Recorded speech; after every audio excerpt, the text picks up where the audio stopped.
Probably my last post, from Ukraine. Well, I guess this is it then. Sirens are wailing all over Lviv. I couldn't run away from my problems no matter how hard I tried. All those years of suffering and depression, lived through them only to get the worst hand dealt ever. And yet, I don't want to escape.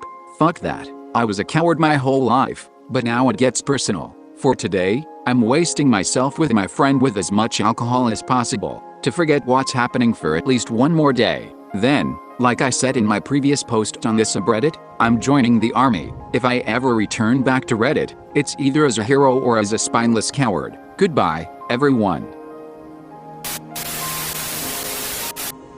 Having a child in modern times is a pain for me as a man. I have a son who just turned 3 and the last 3 years have been a true pain. Reason is that the structures needed to raise a child have been broken down and not built up in any decent way.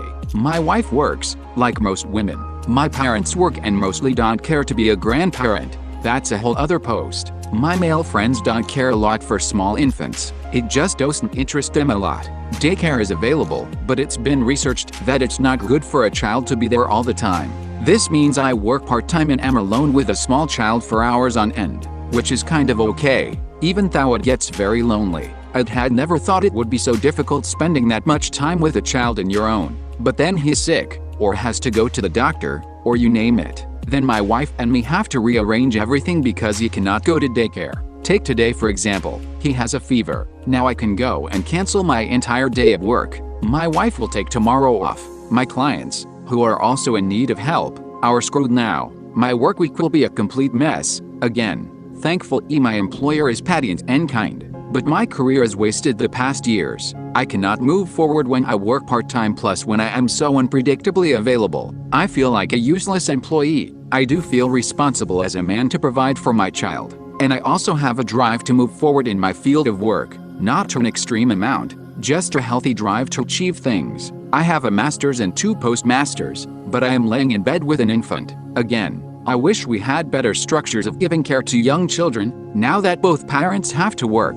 I hate that my parents are not helpful, and I hate having to pay someone to take care of my child. This thing has me burnt out and depressed. I can't imagine having another child, even though I love my boy. Thanks for reading. I may not respond to comments. Just found out my BF of 3.5 years has been calling me by his ex-GFS name. So I, F24, met my BF, M25, in college, where we pretty much immediately hit it off. We took the same course and in the first week, he approached me while I was with some friends to compliment my hair. I had gone pink for breast cancer awareness. We maintained a strong friendship for about a year before we eventually started dating, and we shared a lot of interests. I really liked a very specific subgenre of modern takes on classic literature, 10 Things I Hate About You, Clueless, etc., with one of my comfort movies being Romeo and Juliet. I know it's dumb but it's silly and I love it. Anyway, so about 6 months into dating, we're lying in bed after a nice night, and he's running his fingers through my hair and says I love you so much, Juliet. I don't know. We watched a film together 2 nights ago and maybe I was dumb but I really just interpreted it as a pet name, so I said I love you too, Nomeo. It picked up since then. Looking back, I should have known something was up by the way he apologized immediately, but for the next 3 years I called him Nomeo thinking we had a pair of cute couples nicknames. It was a sweet little thing and I even noticed my actual name had fizzled out of use with Juliet, Babe and Baby taking its place, which I didn't mind at all. Well, 2 days ago my boyfriend and I went to his brother's wedding and I got to meet his ex while he split off to talk to his brother, being as she was a family friend since his childhood. I introduced myself as it was the first time, and she did the same and told me her name was Juliet. I immediately put it together, but didn't want to stir a scene at a wedding, so I played it off. Don't get me wrong, she was such a sweetie, and we didn't even talk about him once, even though she knew we were dating, which I actually really appreciated. I confronted him about it later that night when we got home, and he immediately admitted to getting my name mixed up with hers. Our names could not be more different, might I add, on that night, and didn't know what to do when I misunderstood him and just went along with it. We've kissed and he's called me Juliet, made love and he's called me Juliet, gone out and he's called me Juliet, he's called Juliet in front of my parents, but I'm just now finding out he's been calling me by his ex's name. I feel sick, and I'm seriously considering breaking up, considering I've felt nothing but embarrassment since the other night. I just needed to get it off my chest. He says it doesn't matter since it's our nickname now, but the origin of it still sticks in my mind, and I don't know what to do about it.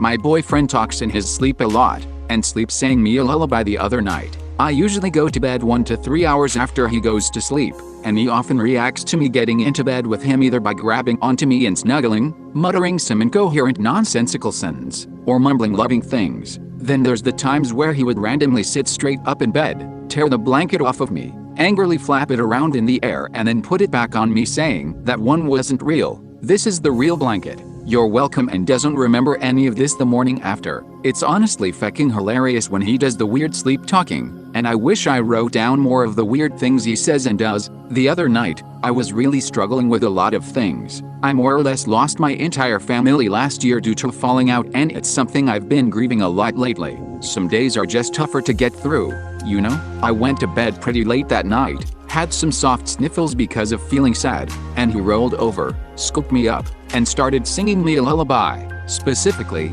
"You Are My Sunshine." He sang the whole song, kissed my forehead, and flopped back into a regular sleeping pattern. He didn't remember any of it the next morning, like most of these little incidents, but I did. It honestly meant so much to me. I told my daughter to check somebody if they won't leave her alone, and I don't even care.